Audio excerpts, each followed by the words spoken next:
নিজের কেবিনে বসে ল্যাপটপে কাজ করতে আসি। হঠাৎ আমার মোবাইলে একটা ফোন আসলো। নাম্বার দেখি আননোন নাম্বার। 2-3 বার বাজার পর ধরলাম। আসসালামু আলাইকুম, কে বলছেন? ওয়ালাইকুম আসসালাম। আপনি আমাকে চিনবেন না? আপনি মারিয়াকে চিনেন? আপনি কোন মারিয়ার কথা বলছেন? আমি তো একটা মারিয়াকে চিনি, যাকে আমি ভালোবাসি। আমি ওই মারিয়ার কথা বলছি। আপনি কতটুকু ভালোবাসেন মারিয়াকে? আমি আমার পরিবারের পরে ওকে ভালোবাসি, বলতে গেলে অনেক বেশি ভালোবাসি এবং বিশ্বাস করি। তাহলে একটু এই পার্কে আসতে পারবেন? দেখে যান আপনার মারিয়া কি করছে। মারিয়া কি করছে? আপনি আসলে দেখতে পাবেন। বেশি দেরি করবেন না কিন্তু। বাই। মারিয়া কি করছে বলে মেয়েটা ফোন কেটে দিল। আমি মনে করছি মারিয়াকে কল দিব, কিন্তু পরে চিন্তা করলাম মেয়েটার কথা মতো আগে দেখে আসি। নিজের কেবিন থেকে বেরিয়ে বসের কেবিনে গিয়ে ছুটি নিয়ে অফিস থেকে বেরিয়ে একটা রিক্সা নিয়ে পার্কে চলে গেলাম। ভাড়া মিটিয়ে পার্কের ভিতরে গেলাম। তারপর চারপাশে তাকিয়ে দেখতে লাগলাম। হঠাৎ একটা জায়গায় চোখ পড়তেই আমি পুরো অবাক হয়ে গেলাম। দেখি ওই মেয়েটার কথা ঠিক। মারিয়া তো বলেছে তাদের বাসায় আজকে মেহমান আসবে। সে ফোনে কথা বলতে পারবে না। আমি পকেট থেকে মোবাইলটা বের করে মারিয়াকে ফোন দিলাম। বলো। কি করো? মেহমান সব চলে এসেছে। সবাই চলে এসেছে। ও, তা এখন কোথায় আছো? কি করো?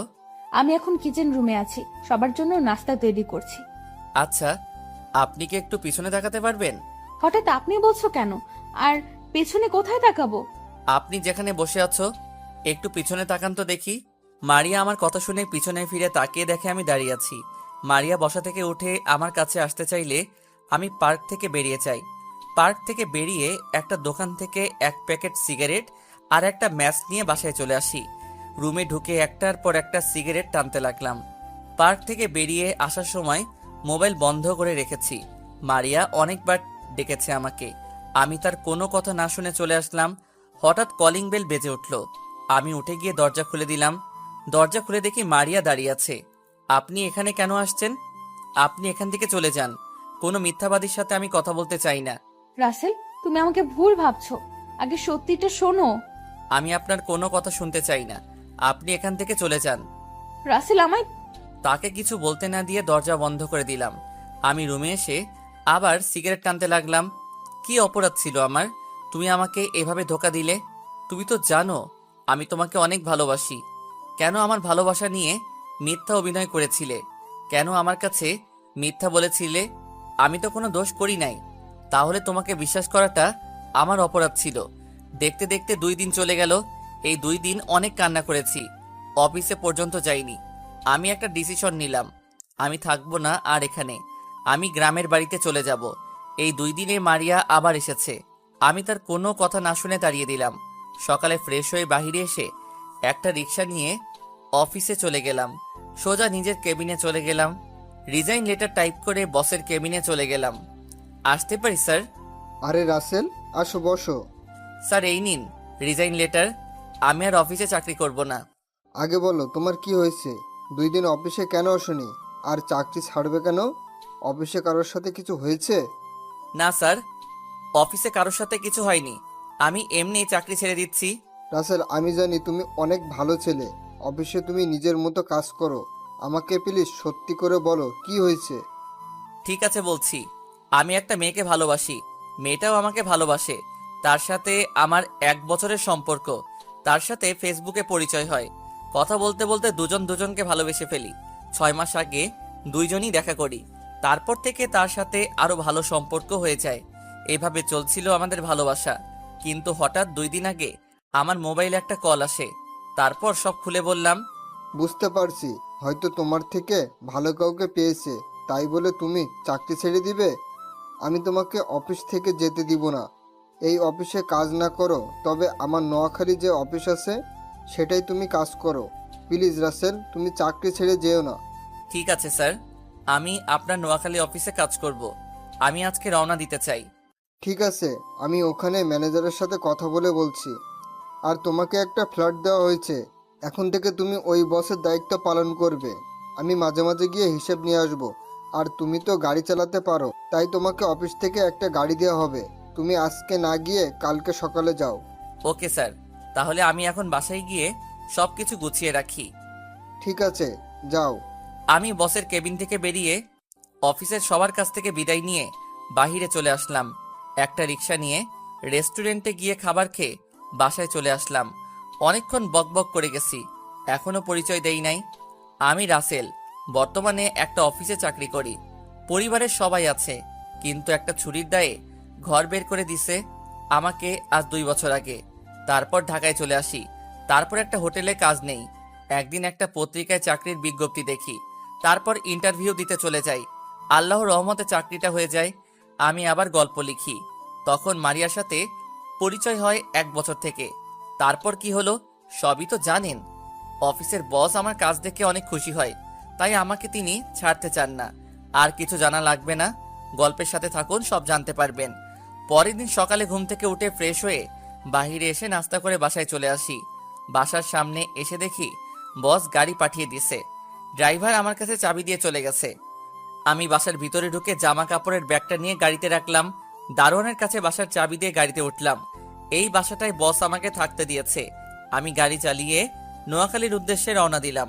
আগে কয়বার গেছি নোয়াখালী অফিসে কাজের ব্যাপারে, তাই কোনো সমস্যা নেই। প্রায় দুপুর 2টাই বাজে। অফিসের সামনে চলে আসলাম। আসার সময় রেস্টুরেন্ট থেকে খাবার খেয়ে আসলাম।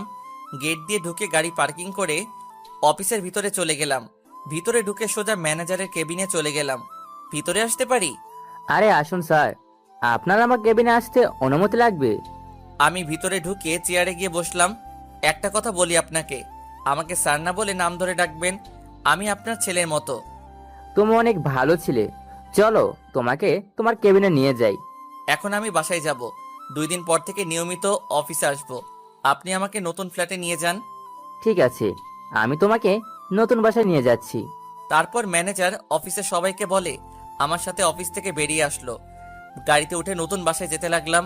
কিছুক্ষণ পর একটা বাসার সামনে চলে আসলাম। বাসার ভিতরে ঢোকার পর ম্যানেজার আমাকে 3 তলায় একটা ফ্ল্যাটে নিয়ে গেল। তারপর ম্যানেজারের সাথে কিছুক্ষণ কথা বললাম। ম্যানেজার চলে যাওয়ার পর আমি সবকিছু গুছিয়ে রাখলাম।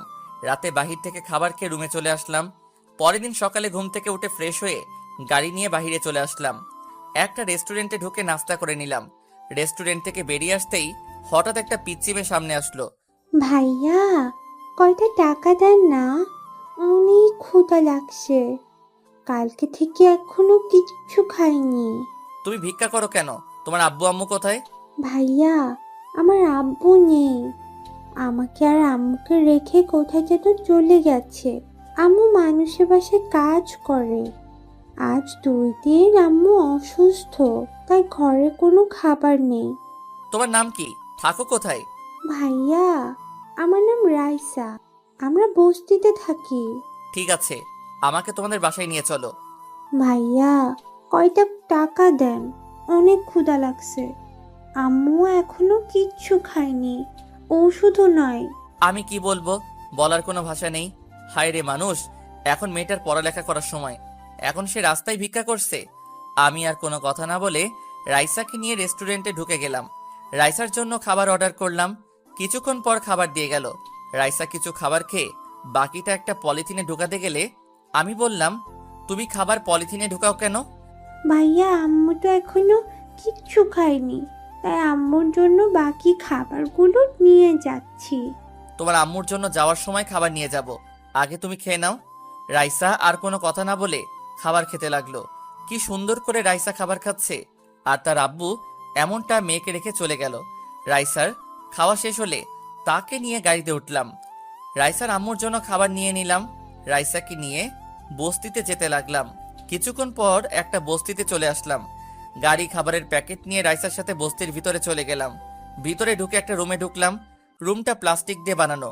বৃষ্টি হলে সবকিছু ভিজে যাবে, কারণ প্লাস্টিক জায়গায় জায়গায় ছিঁড়ে আছে। আম্মু দেখো, তোমার জন্য খাবার নিয়ে এসেছি। একটা টাকাও পাইনি, তাই ওষুধ আনতে পারি নাই। এই ভাইয়াটা খাবার কিনে দিছে। রাইসার আম্মু একটু মাথা তুললো, দেখে মনে হচ্ছে অনেক জ্বর শরীরে। আমি ওনার মাথায় হাত দিয়ে দেখি জ্বরে মাথা পুড়ে যাচ্ছে, তাই ওনার সাথে কথা না বলে কোলে নিয়ে গাড়িতে রাখলাম। তারপর একটা হাসপাতালে নিয়ে গেলাম। হাসপাতালে নেওয়ার পর ডাক্তার ওনাকে কেবিনের ভিতরে নিয়ে গেল। কিছুক্ষণ পর একজন ডাক্তার বেরিয়ে আসলো। ডাক্তার, কি অবস্থা ওনার? উনি এখন ভালো আছে, কয়দিন ধরে খাওয়া দাওয়া করে নাই, তাই শরীর অনেক দুর্বল হয়ে গেছে। আমি কিছু ওষুধ লিখে দিচ্ছি, আপনি এগুলো নিয়মিত খাওয়াবেন, তাহলে সুস্থ হয়ে যাবে। ঠিক আছে ডাক্তার। ইনজেকশন দিয়ে জ্বরটা কমিয়ে আনছি, কিছু খাবার নিয়ে এসে ওষুধ খাইয়ে দিবেন। আল্লাহর রহমতে কিছুদিনের মধ্যেই সুস্থ হয়ে যাবে। ওকে ডাক্তার। আর ওনার কাছে এখন যাওয়া যাবে? যেতে পারেন। আমি আর রাইসা ভিতরে ঢুকলাম, দেখি রাইসার আম্মু চোখ বন্ধ করে শুয়ে আছে। তাই রাইসাকে বললাম এখন যেন না ডাকে তার মাকে, আমি বাইরে থেকে ওষুধ নিয়ে আসছি বলে আমি বাইরে চলে আসলাম। বাহিরে এসে ডাক্তারের দেওয়া ওষুধ নিয়ে আবার চলে আসলাম। কেবিনের ভিতরে ঢুকে দেখি উনি রাইসাকে জড়িয়ে ধরে আছে। একটু কষ্ট করে খাবার খেয়ে ওষুধগুলো খেয়ে নেন। তুমি কে বাবা? আমার জন্য এত কিছু কেন করলে? আমার পরিচয় পরে জানতে পারবেন, আগে খাবারগুলো খেয়ে নেন। রাইসার আম্মু কোনো কথা না বলে হালকা খাবার খেলো, তারপর ওষুধ খাইয়ে দিলাম। আমি বললাম কিছুক্ষণ শুয়ে থাকতে, আমি ডাক্তারের কাছ থেকে আসছি। দেখতে দেখতে আজ 3 দিন পর আমার বাসায় নিয়ে আসলাম রাইসা এবং তার আম্মুকে। আমি অফিসে ফোন দিয়ে বলেছি আমি অফিসে আসতে কিছুদিন লেট হবে, ম্যানেজারকে সবকিছু দেখে রাখতে বলেছি। মারিয়ার কথা এখন তেমন মনে পড়ে না, আসলে রাইসার আম্মুর সেবা করতে করতে তার কথা ভুলেই গেছি। তো যাই হোক, এই বাসায় কাউকে তো দেখছি না, মানে তোমার আব্বু আম্মা ওনারা কোথায়? আমার এখানে কেউ নেই। গতকাল আমি ঢাকা থেকে এসেছি, আমার অফিসের বসের এখানে একটা অফিস আছে, সেটা দেখাশোনা করার জন্য এসেছি। আর অফিস আমাকে এই বাসাটা দেয়া হলো। আব্বু আম্মুর কথা পরে এক সময় বলবো, তার আগে একটা কথা বলতে পারি? বলো। যদি কিছু মনে না করেন আমি আপনাকে আম্মু বলে ডাকতে পারি আর রাইসাকে নিজের বোনের বানাতে পারি, যদি আপনি অনুমতি দেন। এখানে অনুমতি নেওয়ার কি আছে? তুমি আমাকে আম্মু বলে ডেকো। রাইসা, আমাকে কি ভাইয়া বলে সারা জীবন ডাকতে পারবি না? তুমি তো আমার ভাইয়া, আমি সব সময় তোমাকে নিজের ভাইয়া মনে করব। এই তো আমার লক্ষ্মী বোন। আর আম্মু চলো তোমাকে রুমে নিয়ে যাই। ঠিক আছে চলো। আমি আম্মুকে একটা রুমে নিয়ে গেলাম, রাইসা আর আম্মুকে ওয়াশরুম দেখিয়ে দিলাম। তারপর আমি বাহিরে চলে আসলাম। বাহিরে এসে গাড়ি নিয়ে একটা রেস্টুরেন্টে চলে গেলাম। রেস্টুরেন্ট থেকে খাবার নিয়ে আবার বাসায় চলে আসলাম। বাসার ভিতরে ঢুকে আম্মুর রুমে চলে গেলাম। ভিতরে ঢুকে দেখি আম্মু আর রাইসা বিছানায় বসে আছে। আম্মু বসো, আমি ফ্রেশ হয়ে আসছি, সবাই একসাথে খাবার খাবো। ঠিক আছে বাবা। তারপর আমি নিজের রুমে চলে আসলাম। রুমে এসে ফ্রেশ হয়ে আম্মুর রুমে চলে গেলাম। তারপর সবাই একসাথে খাবার খেলাম আর আম্মুকে ওষুধ খাইয়ে দিলাম। আমি নিজের রুমে চলে আসলাম। এখন আমার মতো সুখী আর কেউ নেই। যেখানে আমার মা বাবা ছুটির দায়ে ঘর থেকে বের করে দিল, সেখানে আমি আজ একটা মা আর বোন পেয়েছি। দেখতে দেখতে আরো 5 দিন চলে গেল। আম্মু এখন অনেক সুস্থ। সকালে সবাই একসাথে নাস্তা করছি। তখন আমি বললাম, আম্মু কালকে থেকে অফিসে যেতে হবে, অনেক কাজ জমে গেছে। আর রাইসা, তুমি কোন ক্লাস পর্যন্ত পড়ছো?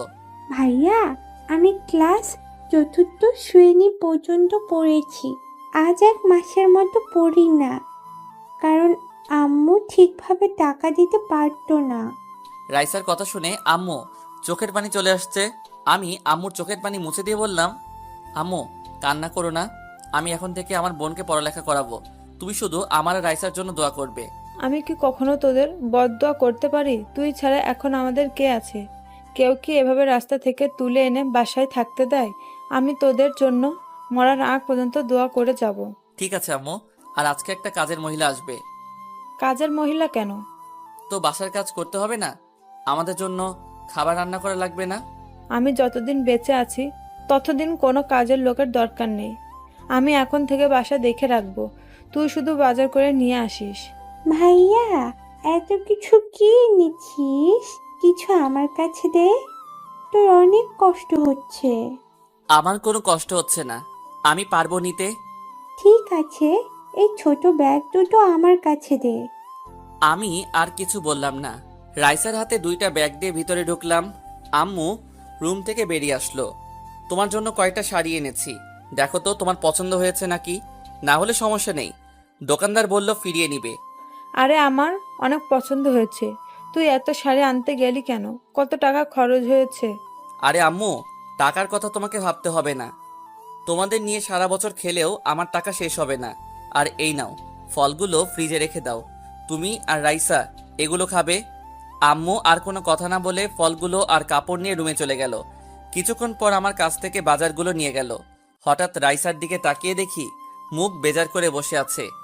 কি রে রাইসা, তুই মুখটা এমন করে আছিস কেন? ভাইয়া, আমার জন্য কিছু আনো নাই? কে বলেছে আমার পাগলি বোনটার জন্য কিছু আনি নাই? তোর জন্য আইসক্রিম আর চকলেট নিয়ে এসেছি, আর 5টা জামা নিয়ে এসেছি। এই দেখ। আসলে এতক্ষণ কাজা বাজারের কারণে রাইসা তার জিনিসগুলো দেখতে পাইনি। দেখতে দেখতে আজকের দিনটা কোনো রকম কেটে গেছে। ও আপনাদের তো বলতে ভুলে গেছি, আমি এখন নতুন সিম চালাই। আগের সিমটা ভেঙে ফেলেছি। আম্মু আর রাইসাকে পেয়ে মারিয়ার কথা ভুলে গেছি। সকালে রাইসা আমার রুমে এসে ডাকতে লাগলো। আমি ঘুম থেকে উঠে রাইসাকে বললাম, রাইসা তুই রেডি হয়ে নিস, তোকে আজকে স্কুলে ভর্তি করিয়ে দিয়ে তারপর আমি অফিসে যাব। ঠিক আছে ভাইয়া। রাইসা আমার রুম থেকে চলে গেল।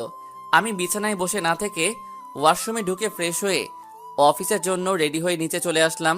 নিচে এসে নাস্তার টেবিলে গিয়ে বসলাম। কিছুক্ষণ পর রাইসা বেরিয়ে আসলো। আমার বোনটা আজকে আমার দেওয়া জামা থেকে একটা নতুন জামা পরেছে। রাইসাকে দেখতে একদম কিউট লাগছে। আম্মু এসে নাস্তা দিল। তারপর সবাই একসাথে নাস্তা করে আম্মুর কাছে বলে বাইরে এসে গাড়ি নিয়ে একটা স্কুলে চলে গেলাম। রাইসাকে ভর্তি করিয়ে আমার সাথে অফিসে নিয়ে গেলাম। অফিসে ঢোকার সাথে সাথে সবাই দাঁড়িয়ে গেল। আমি সবাইকে বসতে বলে নিজের কেবিনে চলে আসলাম। রাইসাকে বললাম সোফায় গিয়ে বসতে। আমার চেয়ারে বসে ম্যানেজার আঙ্কেলকে ফোন দিলাম। ফোন দিয়ে বললাম আমার কেবিনে আসার জন্য। তারপর পিয়নকে ফোন দিয়ে বললাম 3টা কপি দিয়ে যেতে। কিছুক্ষণ ম্যানেজার আঙ্কেল আসলো। ভিতরে আসতে পারি? আরে আঙ্কেল আসুন, আমার কেবিনে আসতে অনুমতি লাগবে না, বসুন। চলো তোমাকে সবার সাথে পরিচয় করিয়ে দিই। আরেকটু পরে যাব। পিয়ন চাচাকে বললাম কফি দিয়ে যেতে। কফি খেয়ে তারপর সবার সাথে পরিচয় হব। ঠিক আছে। আর ওকে তো চিনলাম না, ওকে? ও হচ্ছে আমার কিউট বোন, নাম রাইসা। রাইসা আর তার আম্মুর জন্য এই কয়দিন অফিস আসে নাই। তারপর সব খুলে বললাম। অনেক ভালো করছো। কয়জনে এমন কাজ করে? আল্লাহ তোমাকে সারা জীবন বাঁচিয়ে রাখুক। কথার ফাঁকে পিয়ন চাচা এসে কফি দিয়ে গেল। আমি ম্যানেজার আর রাইসা কফি খাচ্ছি। কফি খাওয়া শেষে রাইসাকে বললাম, রাইসা তুমি বসো, ভাইয়া অফিসের সবার সাথে পরিচয় হয়ে আসি। ঠিক আছে ভাইয়া। রাইসাকে আমার মোবাইলটা দিয়ে আসলাম। রাইসা বসে মোবাইলে গেমস খেলতে আছে। আমি ম্যানেজার আঙ্কেলকে নিয়ে সবার সাথে পরিচয় হলাম আর তারপর নিজের কেবিনে চলে আসলাম। দেখতে দেখতে আজ 1টা বছর চলে গেল। রাইসা আর আম্মুকে নিয়ে অনেক সুন্দরভাবে জীবনযাপন করতে লাগলাম। রাইসা এখন ক্লাস 5-এ উঠেছে। রাইসার আল্লাহর রহমতে মেধাশক্তি অনেক ভালো। অফিসে বসে কাজ করতে আসি, হঠাৎ বস ফোন দিল। আসসালামু আলাইকুম স্যার, কেমন আছেন? ওয়ালাইকুম আসসালাম, ভালো আছি। তুমি কেমন আছো? আর অফিস কেমন চলছে? আলহামদুলিল্লাহ স্যার, আমিও ভালো আছি। তোমাকে যে কারণে ফোন দেওয়া, রহমান গ্রুপ থেকে কালকে তোমার ওখানে একটা প্রজেক্টের ব্যাপারে কথা বলতে যাবে। আমার সাথে কথা বলতে চেয়েছে, কিন্তু আমার জরুরি কাজ আছে, তাই তোমার কাছে পাঠিয়ে দিলাম। আর কি প্রজেক্ট নিয়ে কাজ করবে? আমি তোমাকে ইমেল করে সব পাঠিয়ে দিব। ঠিক আছে স্যার, আপনি সবকিছু পাঠিয়ে দেন। আর এই প্রজেক্টটা পেলে আমাদের কোম্পানি আরও উপরে উঠে যাবে। তুমি নিজের মতো করে সাজিয়ে নিবে। Okay sir. আরও কিছুক্ষণ কথা বলে ফোনটা কেটে দিলাম। তারপর কাজে মন দিলাম। কিছুক্ষণ পর দেখি বসে ইমেইল করে সব পাঠিয়ে দিছে। আমি সবকিছু গুছিয়ে রাখলাম। পরের দিন অফিসে বসে কাজ করতে আসি। রাতে সবকিছু রেডি করে আনছি, প্রজেক্টের কাগজপত্র। হঠাৎ বাহির থেকে মেইলি কণ্ঠ একজন বলল, ভেতরে আসতে পারি? আসুন। আমি রহমান গ্রুপ থেকে এসেছি। রহমান আমার বাবার নাম। আব্বু একটু অসুস্থ, তাই বাবার অফিস আমি দেখাশোনা করি। আমি যেই না মেয়েটার দিকে তাকালাম, তখনই আমি পুরো অবাক হয়ে গেলাম। ঠিকই ধরেছেন, মারিয়া। কিন্তু ও এখানে কেন? তাহলে মারিয়ার সাথে প্রজেক্টের ব্যাপারে কাজ করতে হবে। মারিয়া আমাকে দেখে বলল, রাসেল, তুমি তুমি এতদিন কোথায় ছিলে? আমি তোমাকে পুরো ঢাকা শহর খুঁজেছি, কিন্তু কোথাও পাইনি। তোমার বাসায় অনেকবার গিয়েছি, কিন্তু তোমার দেখা পেলাম না। কেন আমাকে খুঁজছেন? আপনি তো আমাকে ধোকা দিয়েছেন, আমার সাথে প্রেমের অভিনয় করেছেন, আমার সাথে মিথ্যা কথা বলে অন্য বয়ফ্রেন্ডের সাথে ঘুরতে বের হয়েছেন। আপনার জন্য তো ভালো হয়েছে আমি আপনার কাছে না থেকে দূরে সরে এসেছি। রাসেল, তুমি আমাকে ভুল ভাবছো। ওই ছেলের সাথে ওসব বিষয়ে কথা না বললে খুশি হব। আপনি কাজের কথা বলেন। মারিয়া আর কোনো কথা না বলে প্রজেক্টের ব্যাপারে কথা বলতে লাগলো, কিন্তু তার চোখ দিয়ে অশ্রু ঝরে পড়ছে। চোখ সরিয়ে প্রজেক্টের ব্যাপারে সবকিছু বুঝিয়ে বললাম। তারপর মারিয়া আমাদের প্রজেক্টটা দিল। আরো কিছু কথা বলতে চেয়েছে, তখন আমি বললাম, প্লিজ আপনি কাজের ব্যাপারে কথা বলতে পারেন, আর আমি অন্য কোনো কথা শুনতে চাই না। ঠিক আছে, বলবো। শুধু একটা কথা বলে যাই, আমি তোমাকে অনেক ভালোবাসি। যখন সত্যিটা জানতে পারবে তখন আমার কাছে ফিরে এলে আমি তোমাকে আর মেনে নেব না। তোমার জন্য 1 বছর অনেক কষ্ট পেয়েছি, কিন্তু তোমার কথা শোনার পর এখন আমি তোমাকে ঘৃণা করি। বলে মারিয়া কেবিন থেকে বেরিয়ে গেল। এখন আমি ভাবতে লাগলাম তাহলে আমি মারিয়াকে ভুল বুঝেছি, কিন্তু আমি তো দেখলাম সে অন্য ছেলের সাথে বসে হেসে হেসে কথা বলছে। আমি আর কিছু না ভেবে কাজে মন দিলাম। শালার এখন কাজে মন বসছে না। হঠাৎ মোবাইলটা বেজে উঠল, তাকিয়ে দেখি বসে ফোন দিছে। আসসালামু আলাইকুম স্যার, কেমন আছেন? আলহামদুলিল্লাহ ভালো আছি, তুমি কেমন আছো? জি আমিও ভালো আছি। তা রহমান সাহেবের মেয়ে তোমার কাছে গেছে? জি স্যার এসেছে। আল্লাহর রহমতে আমরা প্রজেক্টটা পেয়ে গেছি। 7 দিনের ভিতরে ইনশাআল্লাহ প্রজেক্টের কাজ শেষ করব। আমি জানি তুমি পারবে। ঠিক আছে, তাহলে কাজে লেগে পড়ো, কোনো সমস্যা হলে আমাকে বলবে। ঠিক আছে স্যার। ফোন কেটে দিয়ে কাজে মন দিলাম। বিকেলে অফিস থেকে বেরিয়ে এসে গাড়ি নিয়ে বাসায় যেতে লাগলাম। হঠাৎ একটা ছেলেকে গাড়ি দাঁড় করালাম। এই ছেলে আর কেউ নয়, মারিয়ার সাথে যে ছেলেটা ছিল ওই ছেলেটা। আমি গাড়ি এক সাইডে পার্কিং করে ছেলেটাকে ডাক দিলাম।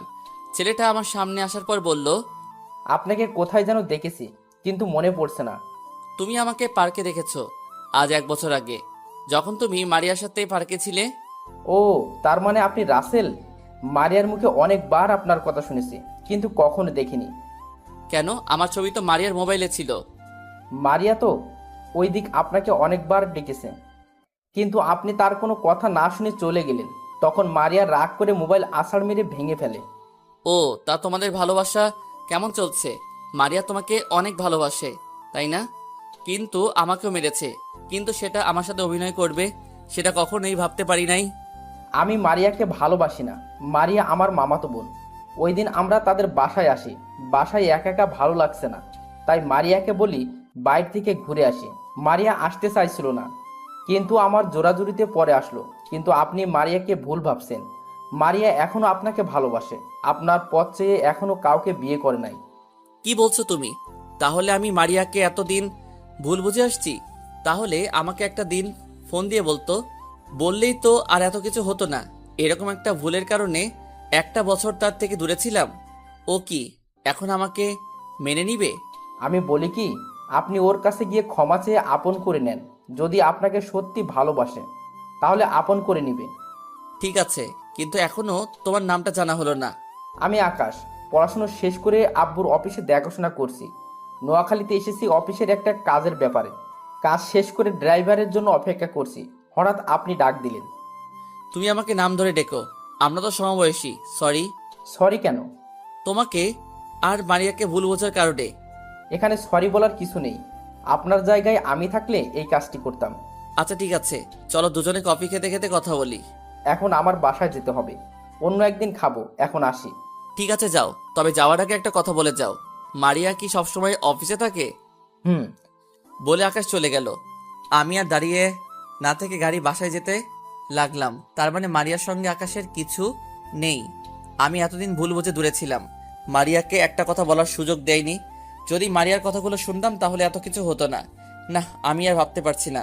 আমাকে মারিয়ার কাছে ক্ষমা চেতে হবে। বাসায় এসে কলিং বেল চাপ দিলাম।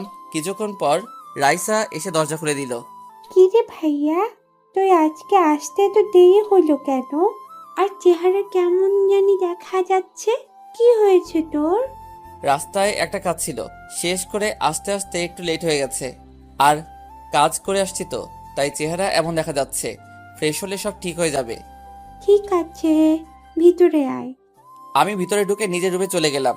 বিছানায় বসে ভাবতে লাগলাম, মারিয়া কি আমাকে আপন করে নিবে? আমি তো তাকে অপমান করেছি। বিছানা থেকে উঠে ফ্রেশ হতে চলে গেলাম। রাতে সবার সাথে খাবার খেয়ে রুমে চলে গেলাম। আসলাম না, আমাকে মারিয়ার কাছে যেতে হবে। পকেট থেকে মোবাইলটা বের করে বসকে ফোন দিলাম। আসসালামু আলাইকুম স্যার। ওয়ালাইকুম আসসালাম। কি ব্যাপার রাসেল, হঠাৎ রাতে ফোন দিলে যে? আসলে স্যার আমার কিছুদিন ছুটি লাগবে। হঠাৎ কিসের জন্য ছুটি চাইছো? আসলে স্যার, তারপর সব খুলে বললাম। তার মানে রহমান সাহেবের মেয়ের সাথে তোমার প্রেম ছিল? জি স্যার, তাই বলছি। ওর কাছে ক্ষমা চেয়ে আপন করে নিব। তাহলে এক কাজ করো, তারা যে প্রজেক্টটা আমাদের দিয়েছে ওটার কাজ শেষ করে তার সাথে দেখা করো, তারপর সব খুলে বলো। ঠিক আছে স্যার। আরও কিছুক্ষণ কথা বলে কেটে দিলাম। দেখতে দেখতে আজ 5 দিন চলে গেছে। 7 দিনের জায়গায় 5 দিন প্রজেক্টটা রেডি করে ফেলেছি, কাজও করেছি। তাই তাড়াতাড়ি হয়ে গেছে। সকালে রেডি হয়ে আম্মু আর রাইসাকে বলে গাড়ি নিয়ে ঢাকার উদ্দেশ্যে রওনা দিলাম। ম্যানেজারকে বলে রাখলাম আমার আম্মু আর বোনকে দেখে রাখতে। 5 ঘন্টা পর ঢাকা এসে পৌঁছে গেলাম। প্রথমে বসের অফিসে গেলাম। বসের সাথে কিছু কথা বলে মারিয়ার অফিসে যেতে খাবার খেয়ে নিলাম। রেস্টুরেন্টের অফিসের গেট দিয়ে ঢুকে গাড়ি পার্কিং করে অফিসের ভিতরে গেলাম। পিয়নকে বললাম বসের কেবিন কোনটা। পিয়ন আমাকে বসের কেবিন দেখিয়ে দিল। আমি মারিয়ার কেবিনের সামনে গিয়ে হালকা করে দরজা ধাক্কা দিয়ে ভিতরে তাকিয়ে যেটা দেখলাম সেটা দেখে আমি পুরো অবাক হয়ে গেলাম। আসলে তেমন খারাপ কিছু না। ভিতরে দেখি মারিয়া একটা ছেলের সাথে হেসে হেসে কথা বলছে। আমি তখন বললাম ভিতরে আসতে পারি। আসুন। মারিয়া ছেলেটার সাথে কথা বলতে ব্যস্ত। আমি ভিতর ঢুকে তাদের সামনে গেলাম। মারিয়া আমাকে দেখে বলল, আরে মিস্টার রাসেল, হঠাৎ আমার অফিসে কি মনে করে? আর দাঁড়িয়ে কেন? বসুন। আমি ছেলেটার পাশের চেয়ারে বসলাম। তখন ছেলেটা বলল, তাহলে আমি এখন আসি মারিয়া, পরে আরেক সময় আসবো। ঠিক আছে রনি, যাও, আবার আসবে কিন্তু। তোমার সাথে কথা বলতে অনেক ভালো লাগে। ওকে, আসবো। এখন তাহলে কাজ করো। ওকে, বাই। রনি চলে যাওয়ার পর মারিয়া আমাকে বলল, তো এবার বলুন, হঠাৎ আমার অফিসে কি? আসলে তোমার প্রজেক্টের কাজ শেষ, তাই আমি নিজে নিয়ে এসেছি। প্রথম কথা হলো আমাকে তুমি করে বলা যাবে না, আপনি করে বলবেন। আর ধন্যবাদ এত তাড়াতাড়ি কাজটা শেষ করার জন্য। মারিয়া, আমার ভুল হয়ে গেছে, তুমি আমাকে ক্ষমা করে দাও। কিছুদিন আগে আকাশ আমাকে সব খুলে বলেছে। আমার ভুলের জন্য আজ 1 বছর তোমার থেকে দূরে চলে গেছি। প্লিজ মারিয়া, আমাকে তুমি মাফ করে দাও। মারিয়ার হাত ধরে, আপনার সাহস কি করে হয় আমার হাত ধরার? মেয়ে মানুষ দেখলে লুচ্চামি করতে মন চায়? আপনি এক্ষুনি আমার কেবিন থেকে বেরিয়ে যান, তা না হলে দরওয়ান ডাকতে বাধ্য হব। থাক, দারোয়ান ডাকতে হবে না, আমি নিজে চলে যাচ্ছি। কিন্তু আমি আবার তোমার কাছে আসব। তুমি আমাকে যত অপমান করো না কেন, আমি তারপরেও আসব। বলে মারিয়ার কেবিন থেকে বেরিয়ে গেলাম। নিজের চোখ দিয়ে 2 ফোঁটা পানি পড়ে গেল। মারিয়া আমার গায়ে হাত তুলল। আমি তো তাকে ভুলবো যে কখনো গায়ে হাত তুলি নাই। চোখের পানি মুছে গাড়িতে গিয়ে বসলাম। হঠাৎ মোবাইলের কথা মনে পড়লো। মোবাইল তো মারিয়ার টেবিলের উপর। তখন গাড়ি থেকে নেমে অফিসে ঢুকে মারিয়ার কেবিনের সামনে গিয়ে বললাম, আসতে পারি ভিতরে? আপনি আবার কেন এসেছেন? সরি, আসলে আমার মোবাইলটা আপনার টেবিলের উপর রেখে গেছি। ঠিক আছে, ভিতরে এসে নিয়ে যান। আমি মারিয়ার কেবিনে ঢুকে মোবাইলটা হাতে নিলাম। মারিয়ার দিকে তাকিয়ে দেখি চোখ দুটো লাল হয়ে আছে। হয়তো কান্না করেছে, কিন্তু ও কান্না করবে কেন? আমি আর কিছু না ভেবে অফিস থেকে বেরিয়ে এসে গাড়ি নিয়ে সোজা বসের অফিসে চলে গেলাম। বসকে বলেছি আমাকে এখানে একটা বাসা ভাড়া নিয়ে দিতে কিছুদিনের জন্য, কিন্তু বস বলল তার বাসায় তার পরিবারের সাথে থাকতে। আমিও আর না করলাম না। বিকেলে বসের সাথে তার বাসায় গেলাম। আসলে এই প্রথম বসের বাসায় এসেছি। আমি মার্কেট থেকে কিছু ফল মিষ্টি নিয়ে নিলাম। বস কলিং বেল চাপ দিল। হঠাৎ রাইসা একজনকে দেখে বলল গাড়ি থামাতে। রাইসার কথা মতো গাড়ি থামালাম। রাইসা গাড়ি থেকে নেমে দৌড় দিয়ে একজনকে জড়িয়ে ধরলো। আমি তো পুরো অবাক হয়ে গেলাম। আমি গাড়ি থেকে নেমে ওদের সামনে গেলাম। তখন রাইসা বলল, ভাইয়া, উনি আমার বাবা। আজ কয় বছর পর বাবাকে দেখেছি। তাহলে আপনি রাইসার বাবা? আপনি কেমন করে পারলেন মা মেয়েকে রেখে আরেকটা বিয়ে করতে? আপনি জানেন আপনার স্ত্রী মরতে বসেছে। আমি যদি তাদের পাশে না দাঁড়াতাম তাহলে আপনার মেয়ে এতিম হয়ে যেত। কেন করলেন এমন কাজ? আমি বুঝতে পারছি তাদের এভাবে ছেড়ে আসা আমার উচিত হয়নি, কিন্তু কি করব বলো? কোনো কাজ নেই, ঘরে খাবার নেই, তাদের ঠিকমতো খাওয়াতে পারি না। একজন পুরুষ হয়ে যদি ওদের খাওয়াতে না পারি তাহলে আমি পুরুষ নামের কলঙ্ক। আর আমি কোনো বিয়ে করি নাই। আমি ওদের কাছে বলেছি আমি বিয়ে করেছি, কারণ তাহলে ওরা আর আমাকে খুঁজবে না। আপনি কি করে ভাবলেন? আপনার মেয়ের কথা একবার চিন্তা করেছেন? যেই মেয়ে ওই সময় পড়ালেখা করার কথা, সেই মেয়ে রাস্তার মানুষের কাছে ভিক্ষা করে তার মায়ের ওষুধে টাকা তুলছে। আমার ভুল হয়ে গেছে বাবা। আমি এখন একটা অফিসে কাজ পেয়েছি, তাই ওদের খুঁজতে এই শহরে এসেছি। আমি ওদের ফিরিয়ে নিতে চাই, আর তোমাকে ধন্যবাদ দিয়ে ছোট করব না। তুমি ওদের জন্য যা করেছো আমি সারা জীবন ঋণী হয়ে থাকবো। ভাইয়া, আব্বু যখন ভুল বুঝতে পেরেছে, তাহলে আব্বুকে ক্ষমা করে দাও। আমি বাবাকে ছাড়া থাকতে পারবো না। দেখুন কি বলছে আপনার মেয়ে। যে জায়গায় আপনাকে ঘৃণা করার কথা সেখানে আপনাকে ক্ষমা করে দিতে বলছে। আমি আর এমন কাজ করব না। বাঁচতে হলে একসাথে বাঁচবো। আর মরতে হলে একসাথে মরবো। আমি ওদের ছেড়ে আর কোথাও যাব না। আমি আমার মেয়েকে মানুষের মতো মানুষ করব। ঠিক আছে, এখন আপনি সাথে আমার বাসায় চলেন। রাইসার আম্মু আমার বাসায় আছে। তারপর রাইসা আর রাইসার আব্বুকে নিয়ে বাসায় চলে আসলাম। কলিং বেল চাপ দেওয়ার পর আম্মু এসে দরজা খুলে দিল। আমাদের সাথে স্বামীকে দেখে জড়িয়ে ধরে কান্না করে দিল। রাইসার আব্বু আম্মুর কাছে ক্ষমা চেয়েছে। আম্মু ক্ষমা করে দিছে। কিছুক্ষণ কথা বলার পর তারা রুমে চলে গেল। আমি আমার রুমে চলে আসলাম। বিকেলে আম্মু আর রাইসাকে নিয়ে চলে যাবে। আম্মু আর রাইসা আমাকে জড়িয়ে ধরে কান্না করে দিল। আমিও কান্না করে দিলাম, কারণ একটা বছর আমার সাথে ছিল। বাবা আমি চলে যাচ্ছি, তুই কিন্তু আমাদের বাসায় আসবি। তোকে ছাড়া থাকতে অনেক কষ্ট হবে। ভাইয়া, তুমি কিন্তু আমাকে বাসায় দেখতে আসবে। তোমাকে ছাড়া থাকতে পারবো না। ঠিক আছে বোন, আমি কয়দিন পর তোকে দেখে আসবো। তুই কিন্তু ঠিকভাবে পড়ালেখা করবি। তোকে অনেক বড় হতে হবে, নিজের পায়ে দাঁড়াতে হবে। আর আম্মু নিজের শরীরের যত্ন নিও, ঠিক মতো খাওয়া দাওয়া করো। আমাকে নিয়ে চিন্তা করো না। আমি প্রতিদিন তোমাদের সাথে ফোনে কথা বলবো। আরও কিছু কথা বলে তাদের গাড়িতে গিয়ে বাস কাউন্টারে নামিয়ে দিয়ে আসলাম, কারণ রাইসার আব্বু সিলেটে একটা অফিসে কাজ পেয়েছে।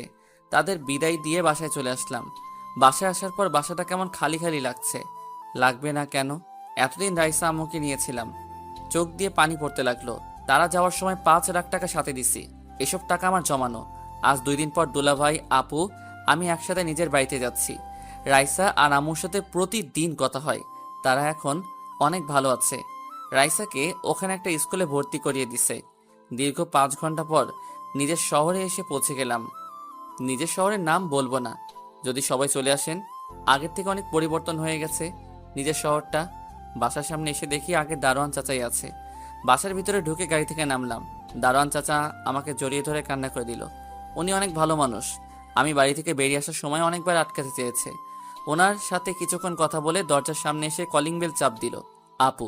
কিছুক্ষণ পর একজন এসে দরজা খুলে দিল। যে দরজা খুলে দিল সে আর কেউ নয়, আমার আম্মু। আম্মু আমাকে দেখে জড়িয়ে ধরে কান্না করে দিল। আমিও কান্না করে দিলাম। আগের থেকে আম্মুর চেহারা অনেক শুকিয়ে গেছে। রাসেল, তুই এতদিন কোথায় ছিলি? তোর বাবা না হয় রাগে বাসা থেকে বেরিয়ে যেতে বলেছে, তাই বলে তুই বাসা থেকে বেরিয়ে যাবি? তোর এই মায়ের কথা একবারও মনে পড়ে নাই? আম্মু, তোমার কথা প্রতিদিন মনে পড়ছে, কিন্তু বাবা তো আমাকে বাসা থেকে বের করে দিছে। তাহলে আমি কি করে ফিরে আসি? তোর বাবা এখন ভুল বুঝতে পেরেছে। আগের থেকে কেমন যেন হয়ে গেছে। মাঝে মাঝে তোর ছবি বুকে নিয়ে কান্না করে। তুই ফিরে এসেছিস, যদি তোর বাবা শোনে তাহলে পাগলের মতন ছুটে আসবে অফিস থেকে। ঠিক আছে আম্মু, আমি আর তোমাদের ছেড়ে যাব না। এখন বলো আব্বু কখন আসবে? আমি এখনই ফোন দিয়ে বলছি, তোর কথা শুনলে এখনই চলে আসবে। ছেলেকে পেয়ে মেয়ে আর মেয়ের জামাইয়ের কথা ভুলে গেছো? তোদের কি ভুলতে পারি? তা তোরা হঠাৎ বাসায় আসলি, আমাদের তো বলে আসলি না। তোমাদের সারপ্রাইজ দিব বলে বলি নাই।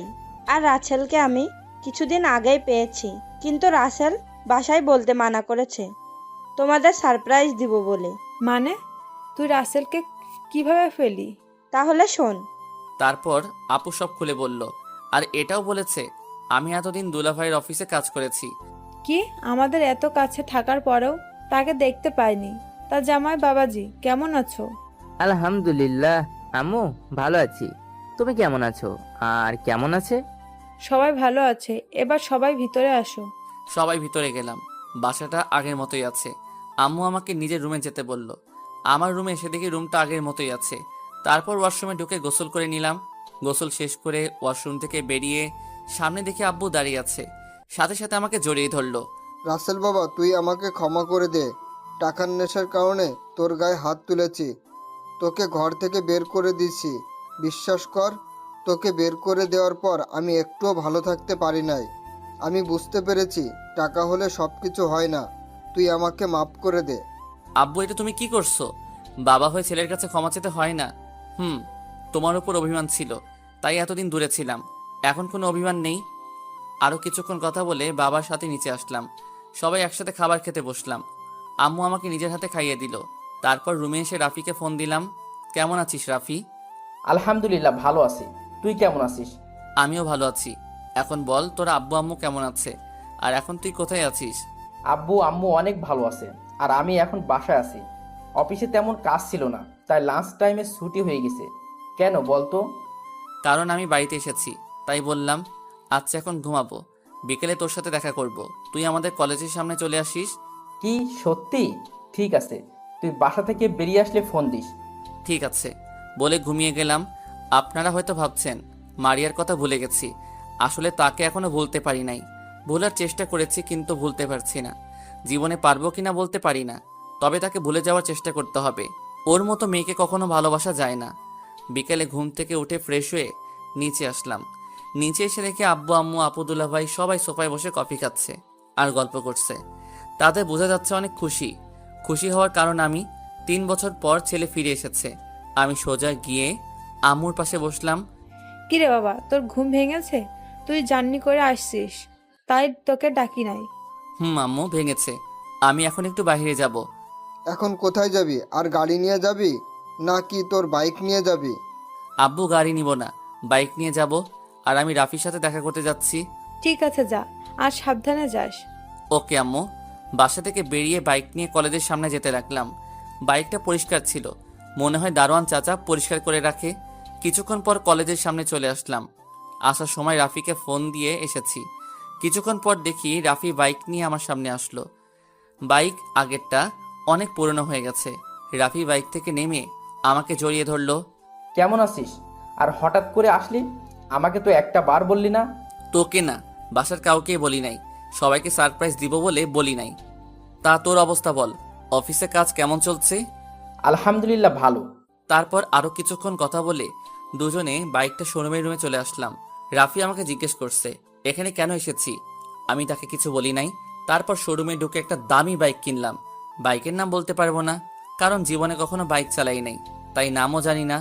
বাইকটা কিনে বাহিরে আসার পর রাফিকে বললাম, এই নে বাইকের চাবি, এটা তোর জন্য কিনেছি। আমি বাইক দিয়ে কি করব? আমার তো বাইক আছে। সেটা তো জানি, দেখছি অনেক পুরনো হয়ে গেছে। এখন থেকে নতুন বাইক চালাবি। তুই সারা জীবন আমাকে দিয়ে যাবি? তোকে কখনো কিছু দিতে পারি নাই। ধুর পাগল, বন্ধু বন্ধুকে দিছে, এখানে কান্না করার কি আছে? আমি যতদিন বেঁচে আছি ততদিন তোর পাশে আছি। আরো কিছুক্ষণ আড্ডা দিয়ে বাসায় চলে আসলাম। কলিং বেল চাপ দেওয়ার পর যে দরজা খুলে দিল, আমি তো তাকে দেখে পুরো অবাক হয়ে গেলাম। আপনারা কি ভাবছেন মারিয়া? আরে না, আমার শত্রু জীবন, মানে আমার বন্ধু। কিন্তু ও হঠাৎ আমাদের বাসায় কেন? কিরে, কেমন আছিস? এখনো আমার উপর রাগ করে আছিস? আমি এখন আগের মতো নেই রে। আমি এখন ভালো হয়ে গেছি। প্লিজ তুই আমাকে ক্ষমা করে দে। তোর আব্বু আমাকে ফোন দিয়ে বলেছে তুই ফিরে এসেছিস, তাই তোকে দেখতে আসলাম। আমি তোকে ক্ষমা করে দিছি। আগে অভিমান ছিল, এখন নেই। আর তোর কারণে আব্বু আম্মু সত্যটা জানতে পেরেছে, তাই তোকে মাফ করে দিছি। তাই এতদিন কোথায় ছিলি? তোর কোনো খোঁজ খবর নেই? তাহলে শোন, তারপর সব খুলে বললাম। ও, তা এখন কি করবি? আগে কিছুদিন তোদের সময় দিব, তারপর আব্বুকে রেস্ট দিয়ে আমি অফিস দেখাশোনা করব। তাহলে তো ভালোই। আর তুই জানিস আমি তোদের অফিসে চাকরি করি। তাহলে তো ভালোই হবে। আরও কিছুক্ষণ কথা বলে ভিতরে গেলাম। রাতে জীবন সবার সাথে খাবার খেয়ে বাসায় চলে গেল। আমি রুমে এসে মোবাইল টিপতে টিপতে ঘুমিয়ে গেলাম। এভাবে দেখতে দেখতে 2 মাস চলে গেল। এখন আমি নিজেদের অফিস দেখাশোনা করি। মারিয়ার কথা এখন আর মনে পড়ে না। হয়তো এতদিনে আকাশকে বিয়ে করে সংসার করছে। সারাদিন অফিসে কাজের মধ্যে বিজি থাকি, তাই আর মারিয়ার কথা মনে পড়ে না। আর প্রতিদিন রাইসা আর আম্মুর সাথে ফোনে কথা বলি। আমাদের সবাই যেতে বলছে, কিন্তু কাজের চাপের কারণে যাওয়া হয় না। দুলাভাই আর আপু কিছুদিন থেকে ঢাকায় চলে গেছে। রাতে সবাই মিলে খাবার খেতে বসলাম। হঠাৎ আব্বু বলল, এভাবে আর কতদিন? এবার তো একটা বিয়ে কর। আমার এক বন্ধুর মেয়ে আছে, দেখতে অনেক সুন্দর, তোর সাথে ভালো মানাবে। তোর আব্বু ঠিক কথা বলেছে, তুই একটা বিয়ে কর। আমাদের কি দাদা দাদির হওয়ার শখ নেই? তুই মানা করিস না। ঠিক আছে, তোমরা কথা বলে বিয়ের দিন তারিখ ঠিক করো। তাহলে তুই একবার মেয়েটাকে দেখে আয়, তোর পছন্দ হলে সব কিছু ঠিক করব। আমার পছন্দের দরকার নেই আব্বু, তোমাদের পছন্দ হলে চলবে। তুমি কথা বলে দিন তারিখ ঠিক করো। ঠিক আছে, আমি তাহলে বন্ধুর সাথে কথা বলি। তারও ইচ্ছে তার মেয়ের সাথে আমার ছেলের বিয়ে দিবে। আমি আর কোনো কথা না বলে খাবার খেয়ে রুমে চলে আসলাম। মোবাইল টিপতে টিপতে ঘুমিয়ে পড়লাম। সকালে ঘুম থেকে উঠে ফ্রেশ হয়ে নাস্তা করে গাড়ি নিয়ে অফিসে চলে গেলাম। অফিসের ভিতরে ঢোকার সাথে সাথে সবাই দাঁড়িয়ে সালাম দিল। আমি তাদের বসতে বলে নিজের কেবিনে চলে গেলাম। নিজের কেবিনে এসে জীবনকে ফোন দিলাম। কিছুক্ষণ পর জীবন আমার কেবিনে আসলো। বল, কেন ডেকেছিস? তোর কি হাতে কাজ বেশি আছে? না, তেমন কোনো কাজ নেই। কেন বলো তো? তাহলে চল একটু বাহির থেকে ঘুরে আসি, আজকে অফিসে ভালো লাগছে না। ঠিক আছে, তুই বস, আমি সবাইকে বলে আসছি। জীবন কেবিন থেকে বেরিয়ে গেল। আপনাদের তো বলতে ভুলে গেছি, জীবন আমাদের অফিসে ম্যানেজারের দায়িত্ব পালন করে। ও এখন নিজের মতো করে কাজ করে। আব্বু অফিসে না আসলে জীবন সুন্দরভাবে চালিয়ে নিত। তো যাই হোক, কিছুক্ষণ পর জীবন আসলো কেবিনে। তারপর ওকে নিয়ে অফিস থেকে বেরিয়ে আসলাম। কিছুক্ষণ বাইরে ঘোরাঘুরি করে অফিসে চলে আসলাম। এখন মনটা ভালো হয়ে গেছে, কাজে মন দিলাম। বিকেলে অফিস শেষ করে বাসায় চলে আসলাম। কলিং বেল চাপ দেওয়ার পর আম্মু এসে দরজা খুলে দিল। আম্মুর সাথে কিছুক্ষণ কথা বলে রুমে চলে আসলাম। রাতে খাবার টেবিলে আব্বু বলল, রহমানের সাথে কথা হয়েছে, আগামী শুক্রবার তোর বিয়ে। আর বিয়েটা হবে মেয়ের নানার বাড়িতে, কারণ তারাও তো ঢাকা থাকে। তোমরা যা ভালো মনে হয় করো। খাবার খেয়ে নিজের রুমে চলে আসলাম। রুমে এসে বিছানায় শুয়ে ভাবতে লাগলাম, মেয়েটা কেমন হবে? দেখতে কি সুন্দর নাকি কালো? ব্যবহার কেমন? আব্বু তো বলল অনেক ভালো। দূর, কালো হলে সমস্যা নেই, আমার আব্বু আম্মুর খেয়াল রাখলেই চলবে। একমাত্র তাদের জন্য বিয়েটা করছি। দেখতে দেখতে সে দিনটা চলে আসলো, মানে আজকে আমার বিয়ে হয়েছে। কিছুক্ষণ আগে বউ নিয়ে বাসায় এসেছি। অনেক ধুমধাম করে বিয়েটা হয়েছে। আর বিয়েতে সবাই এসেছে, দুলাভাই, আপু, রাইসার আব্বু আম্মু, আর রাইসাও এসেছে। রাফিয়ার জীবন আমার বিয়ের সব কাজ করেছে। আমি ছাদের উপরে দাঁড়িয়ে আছি, হঠাৎ রাফিয়ার জীবন আসলো। কিরে, তুই এখানে? আর তোকে পুরো বাসায় খুঁজে হয়রান। বল, কেন খুঁজছিলি? এখন রাত কয়টা বাজে সেদিকে খেয়াল আছে? ভাবি রুমে একা বসে আছে। আর একটু পরে যাই, আমার না কেমন জানি লাগছে। দূর হারামি, নতুন বিয়ে করছিস তো তাই এমন লাগছে। বইয়ের আদর পেলে সব ঠিক হয়ে যাবে। তোর কিন্তু ভাবি হয়, কথাবার্তা সাবধানে বলিস। তোর বউ মানে? আমাদের ভাবি? আমরা বলতেই পারি। এখন বেশি কথা না বলে চল, তোকে রুমে দিয়ে আসি।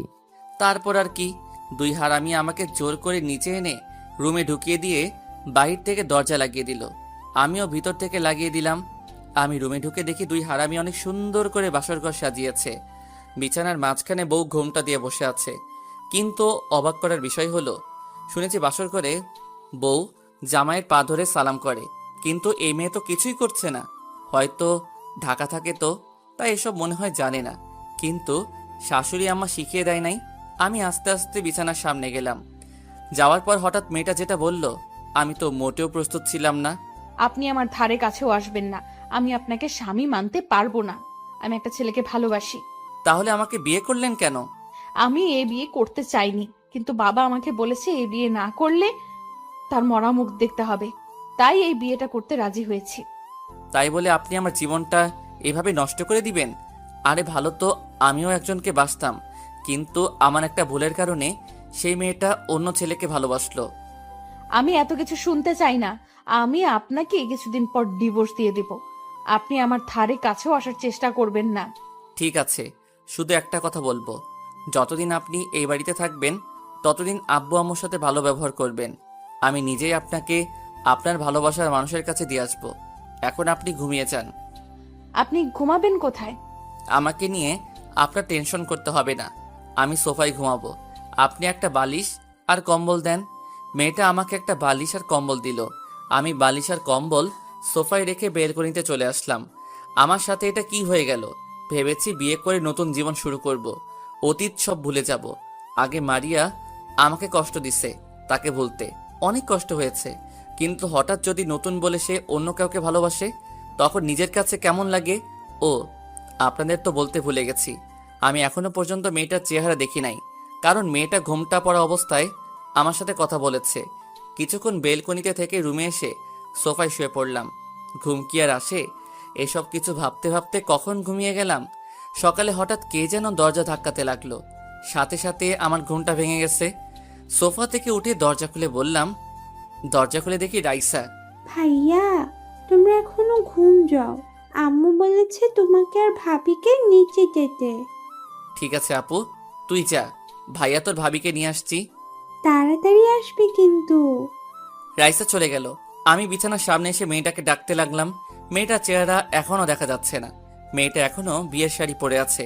এই যে শুনছেন, উঠেন, আম্মু ফ্রেশ হয়ে নিচে যেতে বলছে। আপু চাও তো, আমাকে আরেকটু ঘুমাতে দাও। হাই হাই, এই মেয়ে স্বামীকে কি বলছে?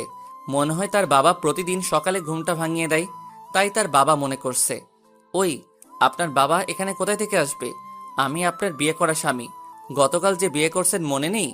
মেয়েটা আমার কথা শুনে যেই না তার মুখের উপর থেকে কাপড় সরালো, তখন আমি তাকে দেখে মোটেও প্রস্তুত ছিলাম না। সেও আমাকে দেখে পুরো অবাক হয়ে গেল। তার মানে মারিয়াকে বিয়ে করেছি। আপনারা ঠিকই ধরেছেন, মারিয়া। মারিয়া আমাকে দেখে বিছানা থেকে নেমে জড়িয়ে ধরে কান্না করে দিল। ঠাস করে 2টা থাপ্পড় মেরে দিলাম। তারপর আমি বললাম, তোর সাহস কি করে হয় আমাকে জড়িয়ে ধরার? আর তুই এখানে কেন? তার মানে আমি তোকে বিয়ে করেছি? মারিয়া গালে হাত দিয়ে বলতে লাগলো, আমি তোমার বউ, তাই জড়িয়ে ধরেছি। আর তুমি আমাকে বিয়ে করেছো, তাই তো আমি তোমার রুমে। আমি এই বিয়ে মানি না। যেই মেয়ে আমার গায়ে হাত তুলতে পারে, আমার সামনে অন্য ছেলেকে ভালোবাসে বলে, সে মেয়েকে কখনো আমি স্ত্রী হিসেবে মানি না। বিশ্বাস করো রাসেল, আমি তোমার গায়ে হাত তুলতে চাইনি, কারণ তুমি আমাকে অনেক কষ্ট দিচ্ছ। আমার একটা কথা পর্যন্ত শোনো নাই, আমাকে অপমান করে তাড়িয়ে দিছ। তাই তোমার উপর অনেক রাগ হয়, তাই তোমার গায়ে হাত তুলতে বাধ্য হয়েছি। কিন্তু আমি তোমার কাছে ক্ষমা চেয়েছি, কিন্তু তুমি তো আমাকে ক্ষমা করো নাই। আমার সামনে অন্য ছেলেকে ভালোবাসি বলো। ওটা তোমাকে কষ্ট দেওয়ার জন্য বলেছি। তোমার জন্য 1 বছর কষ্ট করেছি। বাসা থেকে বাবা বিয়ের জন্য অনেক চাপ দেয়, তারপরেও আমি বিয়ে করি নাই, একমাত্র তোমার কারণে। আমার বিশ্বাস ছিল আমি তোমাকে ফিরে পাবো, কিন্তু 1 বছর পর যখন তোমাকে পেলাম, তারপরও তুমি আমাকে কথা বলার সুযোগ দাওনি। তুমি ভালো করে জানতে তোমার পাশে আমি কোনো ছেলেকে সহ্য করতে পারি না। আর আমাকে ফোন করে বলো নাই কেন? আমি তোমাকে ভুল বুঝে তো তোমার গায়ে হাত তুলি নাই।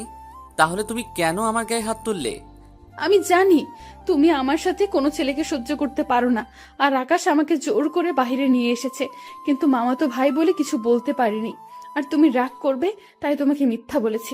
আর নিজের রাগকে কন্ট্রোল করতে পারি নাই, তাই তোমার গায়ে হাত তুলেছি। আমি মনে করছি তোমাকে কিছুদিন কষ্ট দিয়ে আবার আপন করে নিব, কিন্তু তুমি আর আমার কাছে আসো নাই। তোমার বসের কাছে জানতে পারি তুমি তোমার বাসায় চলে গেছো, আর তোমার বস আমাকে অপমান করে তাড়িয়ে দিছে। তুমি কি মনে করেছো তোমার গায়ে হাত তোলার পর শুধু তুমি কষ্ট পেয়েছো? তোমার থেকে আমি বেশি কষ্ট পেয়েছি। সারা রাত তোমার জন্য কান্না করছি। এরপর আব্বু আম্মুকে না জানিয়ে নানার বাড়ি নিয়ে আসে। আসার পর শুনি আমার নাকি বিয়ে। তখন আমি বিয়ে করব না বলি, কিন্তু আব্বু এমন কথা বলবে আমি ভাবতে পারিনি, তাই বিয়েতে রাজি হয়ে গেলাম। তুমি অনেক দেরি করে ফেলেছো। এখন আমি তোমাকে ভালোবাসি না, আমি অন্য একজনকে ভালোবাসি। আমি বিশ্বাস করি না তুমি শুধু আমার। তুমি আমাকে ক্ষমা করে দাও, তোমাকে অনেক কষ্ট দিয়েছি। তুমি আমাকে যত পারো শাস্তি দাও, আমি মাথা পেতে নিব। আমি এখন কোনো কথা বলতে চাই না। তুমি আমার ধারের কাছেও আসার চেষ্টা করবে না, তাহলে আমার থেকে খারাপ আর কেউ হবে না। আর কোনো কথা না বলে ওয়াশরুমে ঢুকে গেলাম। আমি মনে মনে বলতে লাগলাম, তুমি আমাকে যত কষ্ট দিচ্ছ তোমাকে ততটা কষ্ট দিব, তারপর তোমাকে আপন করে নিব। আমি তো তোমাকে কষ্ট দেওয়ার জন্য অন্য মেয়েকে ভালোবাসি বলেছি। এতদিন তোমার জন্য অনেক কষ্ট পেয়েছি, এখন থেকে আমি তোমাকে কষ্ট দিব। ফ্রেশ হয়ে বেরিয়ে দেখি মারিয়া বিছানায় বসে মাথা নিচু করে কাঁদছে। আমাকে বের হতে দেখে চোখের পানি মুছে ওয়াশরুমে চলে গেল। আমি একটা জামা গায়ে দিয়ে নিচে চলে আসলাম। নিচে এসে একটা চেয়ার টেনে বসলাম। তখন আম্মু বলল, কি রে, মারিয়া কোথায়? তাকে সাথে করে নিয়ে আসলি না কেন? ও ফ্রেশ হয়ে আসছে, তুমি আমাকে নাস্তা দাও। আগে মারিয়া আসুক, সবাই একসাথে নাস্তা করব। কিছুক্ষণ পর দেখি মারিয়া উপর থেকে নিচে নেমে আসছে। তাকে দেখে আমি পুরো অবাক হয়ে গেলাম। একটা নীল রঙের শাড়ি পরেছে, দেখতে অনেক সুন্দর লাগছে। মারিয়া যখন আমার দিকে তাকালো তখন আমি চোখ সরিয়ে নিলাম। মারিয়া নিচে এসে আমার পাশে একটা চেয়ার টেনে বসলো। মারিয়ার অন্য পাশে আম্মু বসে আছে। তারপর আম্মু সবাইকে নাস্তা দিল। মারিয়া আমার ডান পাশে বসা, আর রাইসা আমার বাম পাশে বসা। হঠাৎ রাইসা বলল, ভাইয়া, তোমার হাতে খাবার খেয়েছি, অনেক দিন হয়ে গেছে, আজকে আমাকে খাইয়ে দিবে? আমার বোন যখন বলেছে আমি কি না খাওয়াইয়ে পারি, নে হা কর। হঠাৎ মারিয়া আম্মুকে বলল, আম্মু, তুমি আমাকে খাইয়ে দিবে? আজ কত বছর হয়ে গেছে আম্মুর হাতে খাবার খেয়েছি। পাগল মেয়ে, বলে কি? তুই এখন আমার মেয়ে, তোকে আমি সব সময় খাইয়ে দিব। তারপর আম্মু মারিয়াকে খাইয়ে দিতে লাগলো, আমি রাইসাকে খাইয়ে দিতে লাগলাম, সাথে আমিও খেতে লাগলাম। নাস্তা খেয়ে রুমে চলে আসলাম। তারপর বাইকের চাবি নিয়ে নিচে আসলাম। তখন আম্মু বলল, কি রে, তুই এখন কোথায় যাস? মাত্র নতুন বিয়ে করছিস, বউকে একটু সময় দে। আম্মু আমার বাহিরে একটু কাজ আছে, রাইসা ওর সাথে থাকবে। আর কোনো কথা না বলে বাসা থেকে বেরিয়ে আসলাম। তারপর বাইকটা বের করে জীবনের বাসায় যেতে লাগলাম। রাফি আর জীবন ওরা গতকাল রাতে বাসায় চলে এসেছে। আর আপু আর দুলাভাই তারা সকাল সকাল ঢাকায় চলে গেছে। দুলাভাইয়ের অফিসে গুরুত্বপূর্ণ একটা কাজ আছে, আপুকে থাকতে বলেছে, কিন্তু আপু বলল পরে এসে থাকবে। তার শ্বশুর শাশুড়ি অসুস্থ, তাদের সেবা যত্ন করা লাগবে, তাই দুলাভাইয়ের সাথে চলে গেছে। জীবনের বাসায় এসে কলিং বেল চাপ দেওয়ার পর আন্টি দরজা খুলে দিল। ও আপনাদের তো বলতে ভুলে গেছি, জীবন এবং রাফি তাদের পরিবারের সবাই বিয়েতে গেছে। তারা গতকাল বিয়ে বাড়ি থেকে এসে বাসায় চলে এসেছে। আমি আন্টিকে দেখে সালাম দিলাম। আন্টি কেমন আছেন? জীবন কি বাসায় আছে? আমি ভালো আছি, তুমি কেমন আছো? তোমার বাসার সবাই ভালো আছে? আর জীবনও রুমে আছে। আলহামদুলিল্লাহ আন্টি, সবাই ভালো আছে, আমিও ভালো আছি। আচ্ছা, আমি জীবনের রুমে গেলাম। ঠিক আছে, যাও। ভিতরে ঢুকে জীবনের রুমে গেলাম। ভিতরে ঢুকে দেখি জীবন মোবাইল টিপতে আছে। আমাকে দেখে বলল, আরে রাসেল, তুই আয় বস। নতুন বিয়ে করছিস তো, তাই আর ফোন দিলাম না। বিয়ে না ছাই, আগে জানলে এই মেয়েকে কখনো বিয়ে করতাম না। তুই জানিস এই মেয়েকে? আমি জানবো কেমন করে? তুই বল, কে এই মেয়ে? আরে এ আর কেউ নাই, মারিয়া। তোকে আমি বলেছি না আমি একটা মেয়েকে ভালোবাসতাম, এটা সেই মেয়ে। ও, তার মানে এই সেই মারিয়া যার জন্য তুই এত কষ্ট পেয়েছিস? তবে তার কথা শুনে বুঝতে পারলাম মারিয়া আমাকে অনেক ভালোবাসে, কিন্তু তাকে আমি এত সহজে মেনে নিব না। তাকে কিছুদিন কষ্ট দিব, তারপর মেনে নিব। তাহলে এখন তুই কি করতে চাস? তুই আমাকে একটা মেয়ে ব্যবস্থা করে দে, আমি ওই মেয়ের সাথে প্রেমের অভিনয় করব মারিয়ার সামনে। তখন মারিয়া এটা দেখে অনেক কষ্ট পাবে। তা নয় বুঝলাম, কিন্তু বাসায় কিভাবে তোর আব্বু আম্মুর সামনে অভিনয় করবি অন্য মেয়ের সাথে? ঠিক বলছিস, আব্বু আম্মুকে কিছুদিনের জন্য বাহিরে পাঠিয়ে দিব, তাহলে আর সমস্যা হবে না। তাদের দুলাভাইয়ের বাসায় পাঠিয়ে দিব। তা ঠিক আছে, কিন্তু এখন বলিস না, আরো কিছুদিন পর পাঠিয়ে দিস, কারণ মাত্র নতুন বিয়ে করছিস। ওকে ঠিক আছে, আমি এখন তাহলে বাসায় যাই। তুই মেয়ে ঠিক করে আমাকে ফোন দিস। ঠিক আছে। আমি জীবনের বাসা থেকে বেরিয়ে আসলাম। আন্টি বলেছে খাবার খেয়ে যেতে। আমি বাইক নিয়ে সোজা বাসায় চলে আসলাম। কলিং বেল চাপ দেওয়ার পর আম্মু এসে দরজা খুলে দিল। তখন আম্মু বলল, কি রে, এতক্ষণ কোথায় ছিলি? মাত্র নতুন বিয়ে করেছিস, বৌমাকে একটু সময় দিবি, তা না তুই বাহিরে ঘুরতে বের হয়েছিস। আম্মু আমি একটু জীবনের বাসায় গেছি। আর নতুন বিয়ে করেছি তো কি হয়েছে, রাইসা তো বাসায় আছে। ও তো ছোট, ও কি সময় দিবে? তুই থাকলে মেয়েটার একটু ভালো লাগতো। ঠিক আছে, আমি রুমে গেলাম। আর কোনো কথা না বলে রুমে চলে আসলাম। রুমে এসে দেখি রাইসা মারিয়ার সাথে গল্প করছে। ও আপনাদের তো বলতে ভুলে গেছি, রাইসার আব্বু আম্মু ও তারা গতকাল বাসায় চলে গেছে। রাইসা বলল ও এখন যাবে না, পরে আমার সাথে যাবে। আমাকে রুমে দেখে রাইসা বলল, ভাইয়া তুমি এতক্ষণ কোথায় ছিলে? জানো ভাবি না অনেক ভালো, অনেক মিষ্টি করে কথা বলতে পারে।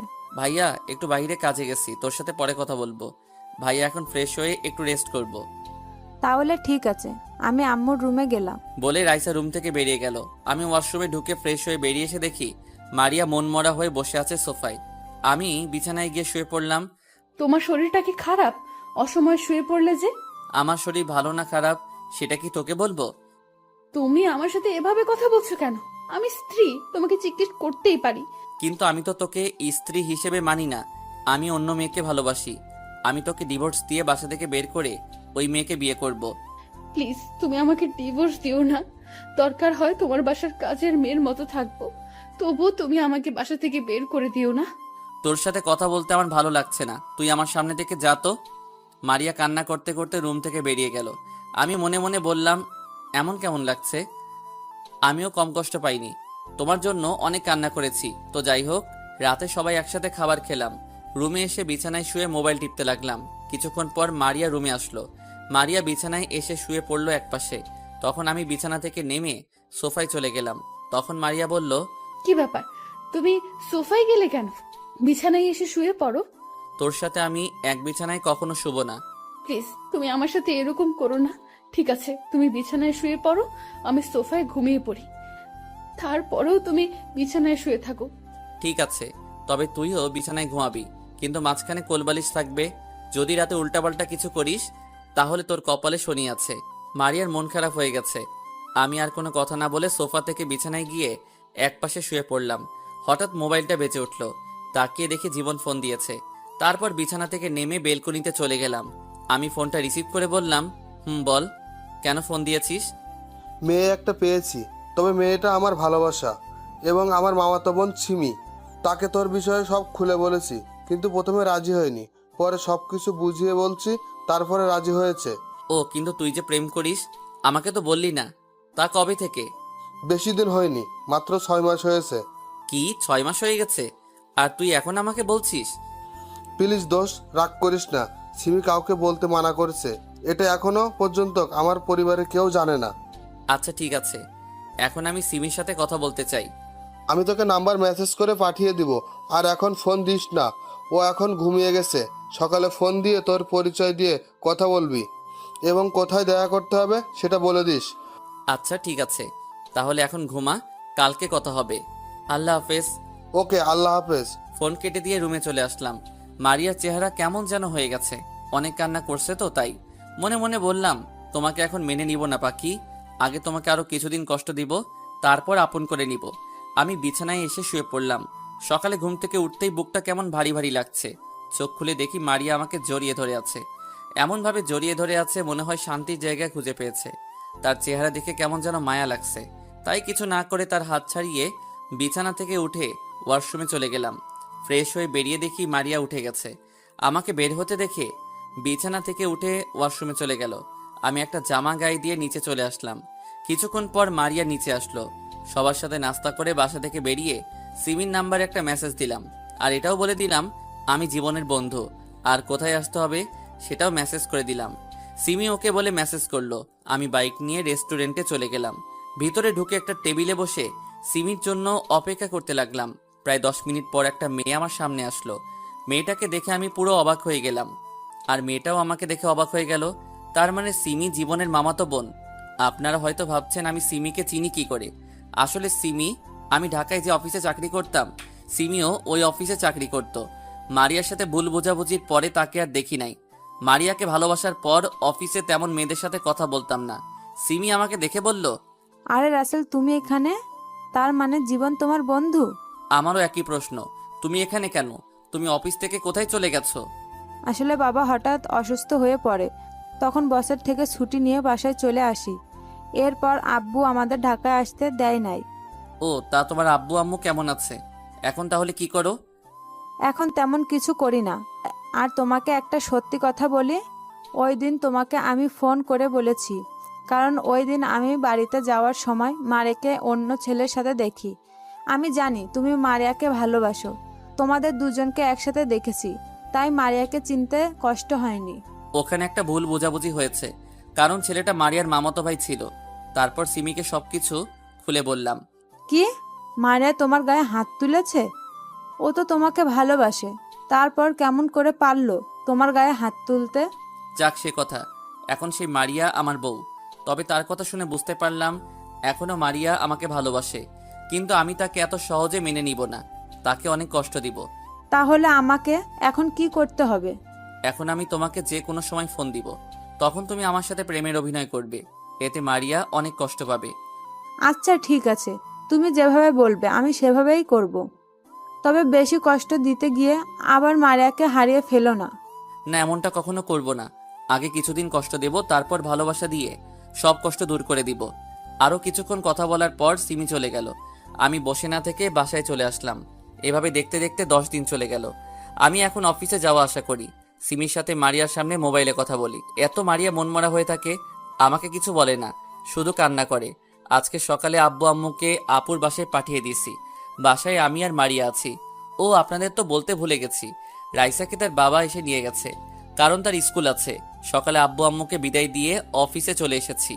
বিকেলে অফিস শেষ করে বাইরে এসে সিমিকে ফোন দিয়ে বললাম আগের সেই রেস্টুরেন্টে আসার জন্য। আমি গাড়ি নিয়ে রেস্টুরেন্টে চলে গেলাম। গাড়ি পার্কিং করে রেস্টুরেন্টের ভিতরে গিয়ে একটা টেবিলে বসলাম।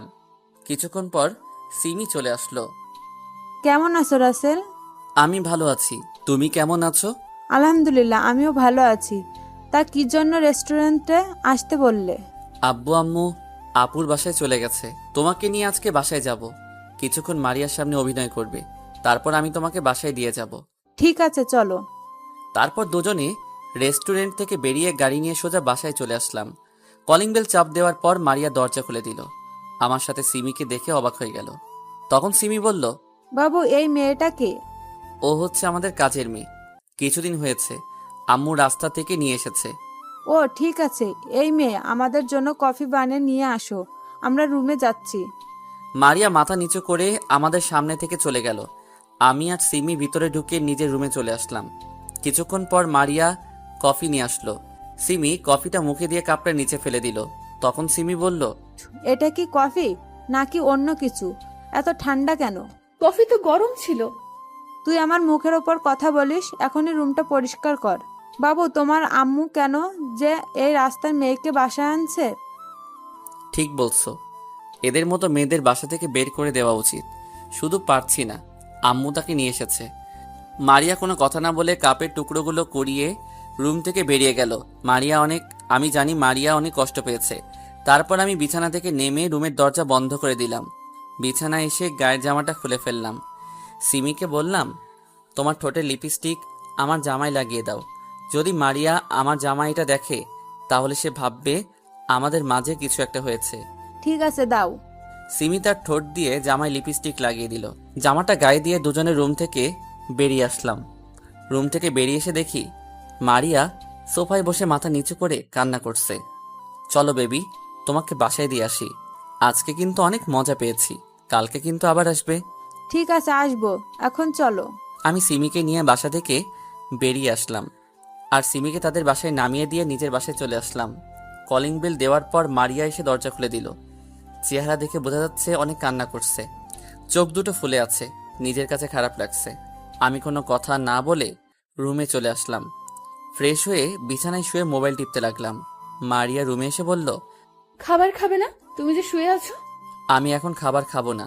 সিমির কাছে যেটা খেয়েছি তাতেই পেট ভরে গেছে।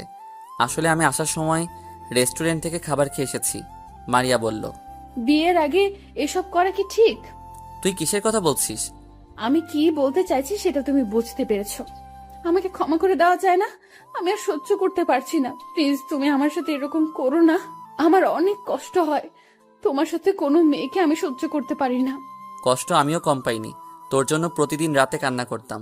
তোকে আমি ভুলতে পারি নাই, কিন্তু পরে চিন্তা করলাম তুই যদি আমাকে ছাড়া সুখী থাকতে পারিস তাহলে আমি কেন পারবো না। তাই তো সিমিকে ভালোবেসে ফেলেছি। মেয়েটা অনেক ভালো, আমার কত কেয়ার করে। আমি তো তোমার জন্য 1 বছর কষ্ট পেয়েছি, কিন্তু তুমি 2টা দিন কষ্ট সহ্য করতে পারো নাই। আমি এখন তোর সাথে কথা বলতে চাই না, আমাকে একটু একা থাকতে দে। তোকে দেখলে মাথা গরম হয়ে যায়। মারিয়া আর কোনো কথা না বলে কান্না করতে করতে রুম থেকে বেরিয়ে গেল। আমি মোবাইল টিপতে লাগলাম। কিছুক্ষণ পর মারিয়া রুমে এসে এক পাশে শুয়ে পড়ল। দেখতে দেখতে 1 মাস চলে গেল। মারিয়াকে অনেক কষ্ট দিয়েছি। 1 মাসে রিমি আরো 5-6 বার এসেছে। আব্বু আম্মু বাসায় চলে এসেছে। মারিয়া আগের থেকে অনেক শুকিয়ে গেছে। খাওয়া দাওয়া ঠিক মতো করে না, খালি কান্না করে, মন মরা হয়ে বসে থাকে। তাই ভাবছি মারিয়ার জন্মদিনে তাকে আপন করে নিব। জন্মদিনের এখনো 15 দিন বাকি আছে। সকালে ঘুম থেকে উঠে দেখি মারিয়া আমার পাশে নেই। আমার মনে হয় নিচে চলে গেছে সকালে নাস্তা তৈরি করতে। আমি বিছানা থেকে নেমে ওয়াশরুমে ঢুকে ফ্রেশ হয়ে রেডি হয়ে নিচে চলে আসলাম। একটা চেয়ার টেনে বসলাম। মারিয়া আমাকে নাস্তা দিল। হয়তো ভাবছে আমি খাবো না, কিন্তু তাকে অবাক করে দিয়ে আমি নাস্তা খেতে লাগলাম। মারিয়ার মুখে খুশির ছাপ দেখছি, কারণ আগে মারিয়া আমাকে নাস্তা দিলে আমি খেতাম না, নিজের হাতে নিয়ে খেলাম। নাস্তা করে আব্বু আম্মুকে বলে বাসা থেকে বেরিয়ে এসে গাড়ি নিয়ে অফিসে চলে আসলাম। অফিসের ভিতরে ঢুকে নিজের কেবিনে চলে গেলাম। বসে বসে একটা ফাইলের কাজ করতে লাগলাম। হঠাৎ দরজার সামনে দাঁড়িয়ে রাফি বলল, ভিতরে আসবো? আরে রাফি, আয় বস। তোর অনুমতি লাগবে না। তা হঠাৎ আমার অফিসে? তোকে একটা দাওয়াত দিতে এসেছি। আগামী শুক্রবার আমার বিয়ে। তোর আব্বু আম্মু ভাবি তুই সহ চলে আসবি। কি বলছিস? তোর বিয়ে আমি আসবো না? তা মেয়েটা কে? আমি যে অফিসে কাজ করি ওই অফিসে তিথি কাজ করে। তিথি আমাকে অফিসে দেখে পছন্দ করে, তারপর ওর আব্বু আম্মুকে আমাদের বাসায় পাঠায়। যাক, ভালো হলো। তোর বিয়েটা হয়ে গেলে জীবন বাকি থাকবে। ঠিক আছে, তুই কাজ কর। বিয়ের 2 দিন আগে কিন্তু ভাবিকে নিয়ে চলে আসবি। আমি জীবনের রুমে গেলাম, তাকে দাওয়াতটা দিয়ে আসি। ঠিক আছে, তাহলে যা। রাফি কেবিন থেকে বেরিয়ে গেল, আমি কাজে মন দিলাম। বিকেলে অফিস থেকে বেরিয়ে এসে গাড়ি নিয়ে বাসায় চলে আসলাম। কলিং বেল চাপ দেওয়ার পর মারিয়া দরজা খুলে দিল, কিন্তু আমি মারিয়াকে দেখে অবাক হয়ে গেলাম। তার দিকে তাকিয়ে রইলাম, কারণ মারিয়া আজকে শাড়ি পরেছে। দেখতে অনেক ভালো লাগছে, আবার খারাপও লাগছে, কারণ মারিয়ার চেহারা আগের মতো নেই। আমি কোনো কথা না বলে রুমে চলে আসলাম। মারিয়া হয়তো কষ্ট পেয়েছে, আমি তাকে কিছু বললাম না। রুমে এসে ওয়াশরুমে ঢুকে গেলাম। ফ্রেশ হয়ে বাইরে এসে দেখি মারিয়ার সামনে দাঁড়িয়ে আছে। তখন মারিয়া বলল, আমাকে কেমন লাগছে? আমি কোনো কথা বললাম না। তখন মারিয়া আবার বলল, কি হলো, কথা বলছো না কেন? আমাকে কেমন লাগছে একটু বলো না। ভালো লাগছে। মারিয়া হয়তো এমন বলবো আশা করেনি। মারিয়া আর কোনো কথা না বলে ওয়াশরুমে চলে গেল। কিছুক্ষণ পর শাড়িটা চেঞ্জ করে বাইরে আসলো, কোনো কথা না বলে রুম থেকে বেরিয়ে গেল। আমিও আর দাঁড়িয়ে না থেকে নিচে চলে আসলাম। সবাই মিলে খাবার খেতে লাগলাম। তখন আমি বললাম, আব্বু আম্মু, রাফির বিয়ে আগামী শুক্রবার, আজকে অফিসে এসে দাওয়াত দিয়ে গেছে, সবাইকে যেতে বলেছে। ঠিক আছে, আমরা সবাই যাব। তারপর খাবার খেয়ে রুমে চলে আসলাম। রুমে এসে বিছানায় শুয়ে মোবাইল টিপতে লাগলাম। কিছুক্ষণ পর মারিয়া রুমে আসলো। দরজা বন্ধ করে আমার পাশে এসে এমন কিছু করবে, আমি তো অবাক হয়ে গেলাম। মারিয়া আমার পাশে শুয়ে আমাকে জড়িয়ে ধরলো। আমি মারিয়াকে জোর করে ছাড়িয়ে বিছানায় বসে বললাম, তোর সাহস তো কম নয়, তুই আমাকে জড়িয়ে ধরেছিস কেন? আমি তোকে বলছি না আমার কাছে কখনো স্বামীর অধিকার পাবি না? আর একবার যদি তুই করে বলছো তাহলে মাথা ফাটিয়ে দিমো। তুমি কি মনে করেছো আমি কিছুই জানি না? তুমি আমাকে কষ্ট দেওয়ার জন্য ওই মেয়ের সাথে প্রেমের অভিনয় করছো।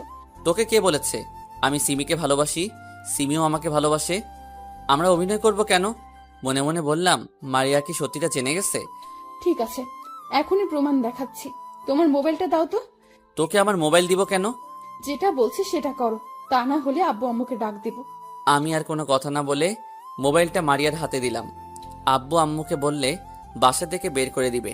তারপর মারিয়া এমন কিছু শোনাবে, আমি তো অবাক হয়ে গেলাম।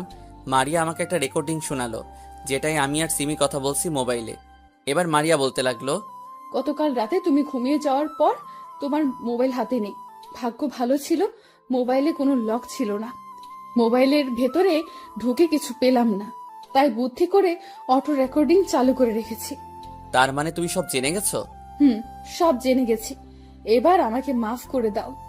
আমি আর তোমার অবহেলা সহ্য করতে পারছি না।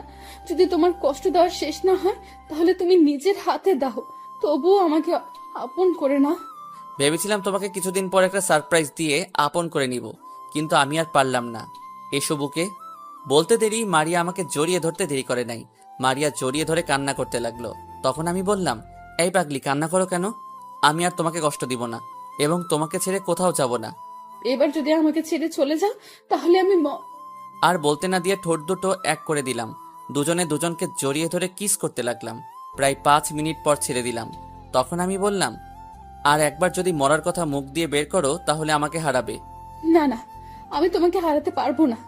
আমি তোমাকে অনেক ভালোবাসি, আর কখনো মরার কথা মুখ দিয়ে বের করব না। এবার ঠিক আছে। আচ্ছা, তুমি বলেছিলে সারপ্রাইজ দিবে, তা কিসের সারপ্রাইজ? সেটা সময় হলে জানতে পারবে। চলো দুজনে একটু রোম্যান্স করি। তা করো। তোমাকে কেউ ধরে রাখছে? আমি মারিয়াকে বিছানায় ফেলে দিয়ে বুকের উপর শুয়ে তার ঠোঁট দুটো এক করে দিলাম। তারপর আর কি আমি আর বলতে পারবো না, কারণ এখন রমজান মাস। সকালে ঘুম থেকে উঠতে দেখি মারিয়া আমাকে জড়িয়ে ধরে শুয়ে আছে। তার শরীরে কাপড় নেই। হঠাৎ মারিয়ার গলার নিচে একটা তিল দেখে নিজেকে কন্ট্রোল করতে পারলাম না। ওই তিলটাই কিস করতে লাগলাম। মারিয়া আমার মাথার চুল খামচে ধরল। তারপর আর কি, সকালবেলা আরেকবার হয়ে গেছে। দুজনে একসাথে ওয়াশরুমে গিয়ে ফ্রেশ হয়ে বেরিয়ে আসলাম। আমি অফিসে যাওয়ার জন্য রেডি হচ্ছি। মারিয়া আয়নার সামনে দাঁড়িয়ে চুল শুকাচ্ছে। আমি মারিয়াকে পিছন থেকে জড়িয়ে ধরলাম। তখন মারিয়া বলল, তোমার রোম্যান্স শেষ হয়নি? সারা রাত ঘুমাতে দাও নাই, আবার সকালেও শুরু করছো। হঠাৎ তুমি এত রোমান্টিক হলে কবে থেকে? এমন একটা সুন্দরী বউ থাকলে খালি আদর করতে মন চায়। এখন ছাড়ো, আব্বু আম্মু আমাদের জন্য অপেক্ষা করছে। মারিয়াকে ছেড়ে দিলাম। তারপর দুজনে একসাথে নিচে গেলাম। আমি আর মারিয়া দুটো চেয়ার টেনে বসলাম। তারপর নাস্তা করে অফিসে চলে আসলাম। দেখতে দেখতে রাফি বিয়ের দিন চলে আসলো। কালকে বিয়ে, আজকে গায়ে হলুদ। সকাল থেকে রাফি ফোন করে যাচ্ছে। আব্বু আম্মুকে সকালে পাঠিয়ে দিছি। আমি আর মারিয়া এখনো বাসায়। রুমে আমি আর মারিয়া রেডি হতে লাগলাম। আমার রেডি হওয়া শেষ, কিন্তু মারিয়ার এখনো হয়নি, কারণ মারিয়া শাড়ির কুচি পরতে পারছে না। আমি মারিয়ার হাত থেকে কুচিটা হাতে নিয়ে পরিয়ে দিলাম। মারিয়া চোখ বন্ধ করে ফেললো। মারিয়ার পেটে একটা কিস করলাম। মারিয়া কেঁপে উঠল। বসা থেকে দাঁড়িয়ে দেখি মারিয়া এখনো চোখ বন্ধ করে আছে। আমিও আর সুযোগ মিস করি নাই। মারিয়ার ঠোঁট দুটো এক করে দিলাম। প্রায় 2 মিনিট পর ছেড়ে দিলাম। তোমার কি খালি কিস করতে মন চায়? কি করবো বলো, তোমার এই গোলাপি ঠোঁট দেখলে কিস করতে মন চায়। এখন চলো, পরে অনেক সময় পাবে রোম্যান্স করতে, এমনি অনেক দেরি হয়ে গেছে। আমি আর মারিয়া রুম থেকে বেরিয়ে বাসার বাইরে চলে আসলাম। গাড়ি নিয়ে দুজনে একসাথে গে মার্কেটে গেলাম। মার্কেট থেকে উপহার নিয়ে রাফির বাসায় চলে আসলাম। বাড়িটা অনেক সুন্দর করে সাজিয়েছে। গাড়ি পার্কিং করে দুজনে ভিতরে গেলাম। ভিতরে ঢুকে দেখি অনেক মেহমান এসেছে। জীবন আর সিমিও এসেছে। আমাদেরকে দেখে দুজনেই সামনে আসলো। তখন সিমি বলল, ভাবি তুমি আমাকে ক্ষমা করে দাও, তোমার সাথে নানান ধরনের কথা বলেছি। আমাকে এসব করতে বলেছে তোমার জামাই। আমি সব জানি, সমস্যা নেই, এটা আমার কপালে ছিল। এখানে দাঁড়িয়ে কথা বলবি? চল রাফির কাছে যাই সবাই। তোমরা 2 বন্ধু যাও, আমি আব্বু আম্মুর সাথে দেখা করে আসি। ঠিক আছে যাও। মারিয়া আর সিমি চলে গেল। আমি এবার জীবনকে বললাম, তোকে যা বলেছি সবকিছু ঠিকঠাকভাবে করেছিস? একবারে সব ঠিক মতো করা শেষ, এখন শুধু সময়ের অপেক্ষা। চল রাফি রুমে যাই, ওর সাথে কিছুক্ষণ দুষ্টামি করে আসি। অনুষ্ঠান শুরু হতে এখনো বাকি আছে। তারপর জীবন আর আমি রাফির রুমে গেলাম। হায় হায়, রাফির রুমে এসে দেখি সব ময়দা সুন্দরী। রাফি আমাদের দুজনকে দেখে মেয়েগুলোকে বাইরে যেতে বলছে। সব মেয়েরা বাইরে গেল। শালা, তোর আসতে এত দেরি হলো কেন? আমার বিয়ের সময়ও তোর কাজ করতে হয়? ওই হারামি, তুই কাকে শালা বলিস? আমার বোনের বিয়ে হয়ে গেছে, এখন এত কথা বাদ দে। সব কাজ শেষ। শেষ। আমি, জীবন আর সিমি 3 জনে মিলে সবকিছু সাজিয়ে রেখেছি। ওকে ঠিক আছে, এখন সময়ের অপেক্ষা। তারপর 3 জনে মিলে কিছুক্ষণ কথা বললাম। কথা বলতে বলতে রাফির অনুষ্ঠানের সময় হয়ে গেছে। রাফিকে সাজিয়ে স্টেজে নিয়ে আসলাম। রাফির হলুদ লাগানো শেষ। এখন 12টা বাজতে আর মাত্র 5 মিনিট সময় আছে। রাফি, জীবন আর সিমি তারা চলে গেছে ছাদে। আমি মারিয়ার চোখ বেঁধে ছাদে নিয়ে আসলাম। তখন মারিয়া বলল, কি ব্যাপার, তুমি আমাকে কোথায় নিয়ে আসলে? আগে তোমার চোখ খুলে দেই। আমি মারিয়ার চোখের বাঁধন খুলে দিলাম। আর সবাই একসাথে মারিয়াকে বলতে লাগলো, happy birthday to you Maria. আমি মারিয়ার সামনে হাঁটু গেড়ে বসে বলতে লাগলাম, পৃথিবীর সবকিছু মিথ্যা হলেও ছেলেদের চোখের অশ্রু কখনো মিথ্যা হয় না। কারণ মেয়েরা খুব কষ্ট না পেলে কখনো তাদের দামি অশ্রু ঝরায় না। যদি মন কাঁদে, আসবো বর্ষা হয়ে। যদি মন হাসে, আসবো রোদ্দুর হয়ে। যদি মন ওড়ে, আসবো পাখি হয়ে। যদি মন খুঁজে, আসবো তোমার জান হয়ে। I love you Maria and happy birthday to you. Maria আমাকে জড়িয়ে ধরে কান্না করে দিল আর বলতে লাগলো, তুমি আমাকে এত ভালোবাসো? আমিও তোমাকে অনেক ভালোবাসি রাসেল, কখনো ছেড়ে যাব না। আমার তো মনে ছিল না আজকে আমার জন্মদিন, তুমি সব সময় আমার জান হয়ে থাকবে। এবার কান্না বন্ধ করো, চলো কেক কাটবে। মারিয়া কেক কাটলো। প্রথম আলোকে খাওয়াই দিল। তারপর বাকি সবাইকে। পরের দিন সবাই রেডি হয়ে মেয়ের বাড়িতে গেলাম। আমার গাড়িতে রাফি, জীবন আর সিমি। আমার সাথে সামনের সিটে মারিয়া, পিছনের রাফির সাথে জীবন আর সিমি। প্রায় 1 ঘন্টা পর মেয়েদের বাসার সামনে চলে গেছি। আমি আর মারিয়া ম্যাচ করে পড়েছি। মারিয়া পড়েছে নীল শাড়ি আর আমি নীল রঙের পাঞ্জাবি। মারিয়া আর সিমি গাড়ি থেকে নেমে ভিতরে চলে গেছে। আমি, রাফির, জীবন গাড়ি থেকে নেমে গেটের সামনে যাওয়ার পর কিছু মেয়ে ভিতরে যেতে দিচ্ছে না। তখন আমি বললাম, কি ব্যাপার, আপনারা গেটের সামনে দাঁড়িয়ে আছেন কেন? আমাদের পাওনা দিয়ে তারপর ভিতরে যাবেন। আপনাদের পাওনা মানে? কিসের পাওনা? কিসের কথা বলছেন? ও মা, ইনি দেখি বাছা মাছটা উল্টে খেতে পারে না। ভেতরে যেতে টাকা লাগবে। ও মা, এটা তো বেশিরভাগ গ্রাম অঞ্চলে হয়, ঢাকায় হতে এই প্রথম দেখেছি। আরে মিথ্যা বললাম, আমার বিয়ের সময়ও নিছে, কিন্তু ওই সময় এত কিছুর দিকে তাকাইনি। কারণটা আপনারা জানেন।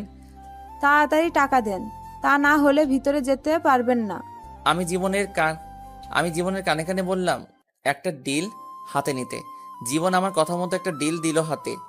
তখন আমি 10 টাকার নোট 5টা ডিলটার মধ্যে পেঁচিয়ে বললাম, আগে আমাদের ভিতরে যেতে দিন, তারপর টাকা দিব।